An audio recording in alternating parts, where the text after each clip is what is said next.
priatelia, vítajte pri ďalšom videu. Dnes sa nachádzame u Tomáša Gála vo Fiľakove a Tomáš nám predstaví zakoreňovanie so spodným ohrevom v kokosovom v podstate v kokosovom substráte. Ahojte. Alex ma už nenechal na pokoji, takže aby som ukázal zakoreňovanie, ako sa robí v kokosovom substráte so spodným ohrevom. Takže poviem, že nerad robím ešte takto skoro zakoreňovanie, lebo neoplatí sa, lebo veľa dní ešte sa treba starať o to. A radšej to koncom marca treba začínať, alebo na začiatku apríla. Takže používam čistý kokosový substrát, je vzdušný, takže odrezky netreba nič robiť s odrezkami, iba namočiť pred zakoreňovaním na 2 dní, takže 48 hodín do roztoku s hormónmi, čo mám, neviem, kde som dal toto, takže do tohto hormónu, ja používam tohto, predtým som používal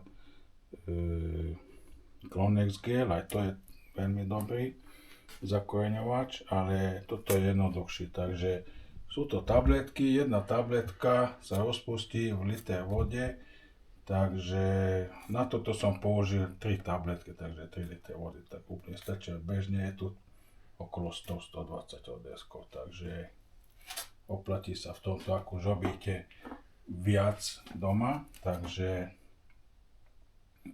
spodný ohrev je tak, že vykurovacia rohož, čo je napojený na termostat, takže to si svoj toto, nie svoj pomocne, to som dostal iba také, že nemal obal, takže na druhom mám, takže musel som improvizovať. takže čo je napojený v podstate na termostat. Teplota je nastavená na stálych 27 stupňov, čo je koreňom podľa mňa najlepšia teplota. Takže vykurovacia rohož je taká, že tu ukážeme druhú, takže medzi dvomi dlažbami mám rohož, čo je elektrika, takže a na to je v podstate položená dlažba, aby rovnomernejšia bola teplota a bednička s odrezkami. Takže ideme pozrieť. No, táto metóda je dosť ako rýchla. Počas 15 dní, čo som pozoroval, tak najlepšie je nechať v tom 15 dní odrezky a vytvoria sa vám toľko koreňov, čo už aj dostatočne je, takže tieto sú tu koľko približne?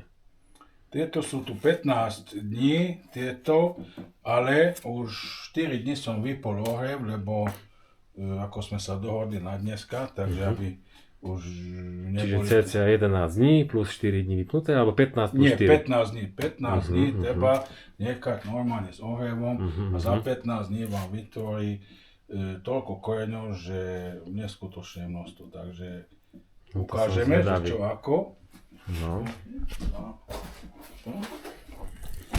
No.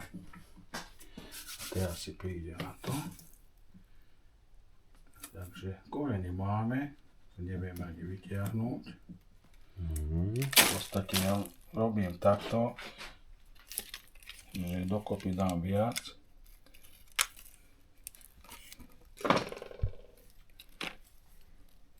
No, vidíte, to je už dostatočné. To už aj veľa, to stačí také, takedy aj 12-13 dní, záleží od tohto, že aké máte tieto odrezky kvalitné. A ktoré sa lepšie zakoreňujú, hrubšie alebo? To ťažko povedať. Najlepšie sa zakoreňujú dlhšie odrezky, to som už zbadal. ale sú odrody, ktoré sú drahšie a všetko, takže dáme na pole aj dvojočkové, aj trojočkové, štvoročkové.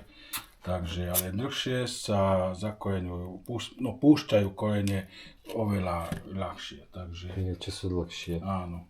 Vlastne trojočkové.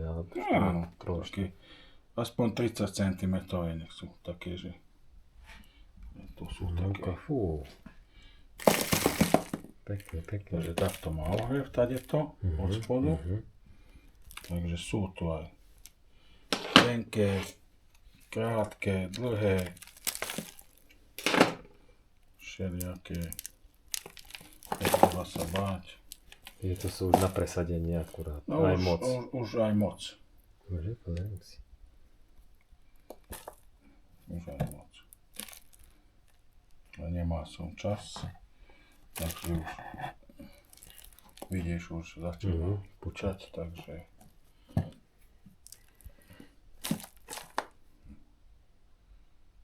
Dobre, takže vlhký kokosový substrát. veľký kokos, tak spodný za 2 ohrev. týždne aj dvakrát treba si pozerať vlhkosť substrátu, lebo jeden rok som mal, že som nepozeral a vysušilo sa to a tak spálilo sa všetko. Takže najlepšie je čidlo premiesňovať po 3 dní, aby sme mali rovnomernejšiu teplotu. Takže ja premiesňujem vždy také 2-3 dní čidlo a vždy pichnem úplne na spodok, aby na spodku má tú požadovanú teplotu. Takže tú presnú. Takže takto ešte môžeme vybrať. Pozrieť aj tieto. Hrubšie, dlhšie. No, také sú aj podľa odrody.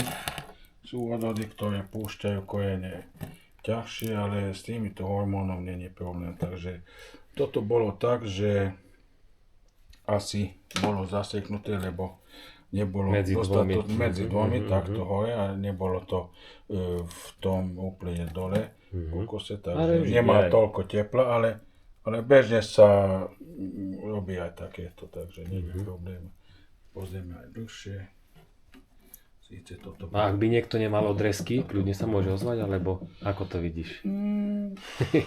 Môže ešte sa nájdú nejaké odrezky. Toto som robil kamarátom a známym, čo aj vymeniame, čo som slúbil, aj dačo bude aj na pedále z toho, takže ale väčšina bude na taký na darovanie, takže ale zopár sa nájde.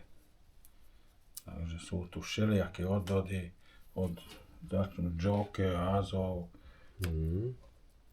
Akord, všetko možné, čo tu je, Pandory, Popcorny, Jamaica. Dobre, a ešte taká otázka. Máme zakorenené odrezky, čo ďalej? No,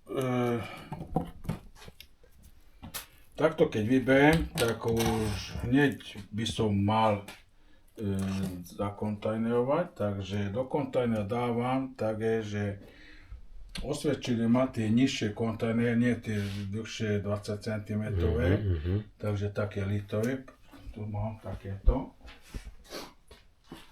nízke, áno.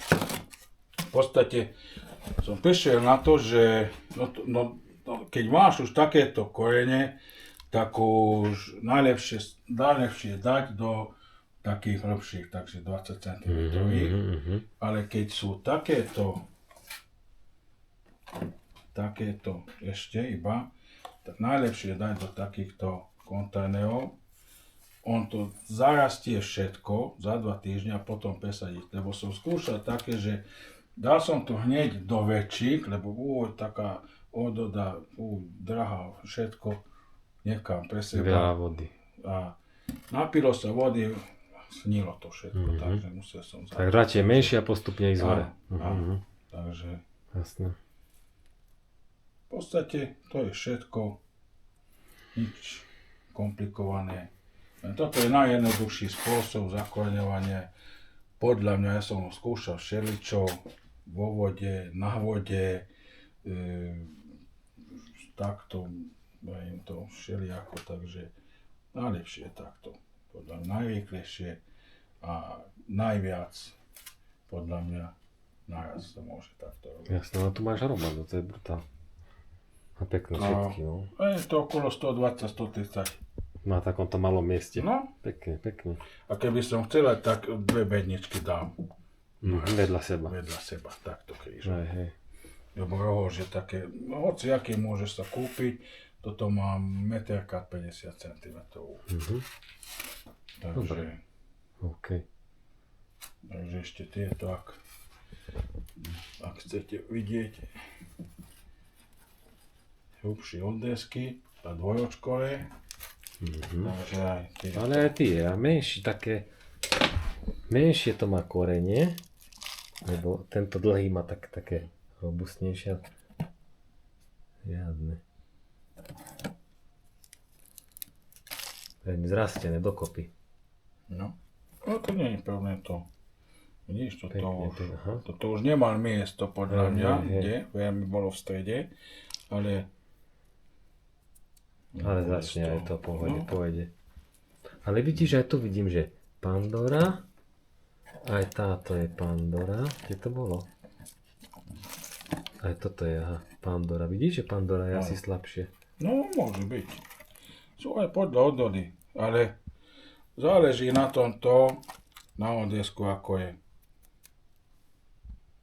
Vidíš, toto je tenký odezok, ako je. A ide. OK. Dobre. Tak toto je všetko zatiaľ. Tak my teda ďakujeme. Ja ďakujem. Aj každý môže skúsiť. Podľa mňa bude mať 100% úspešnosť toto. OK, tak sa vidíme kedy? O 2-3 týždne môže. Tieto vykontajnujem. Uvidíme, ukážeme, že ako narástli alebo dačo. Laci nám predstaví nejaké štepenie, vysádzanie. No, štepili sme dneska. Tak sa ideme pozrieť asi na to Nové ešte. odrody. Dobre, OK. Takže uvidíme. Tak, ďakujem. Ahojte. Ahojte, čaute.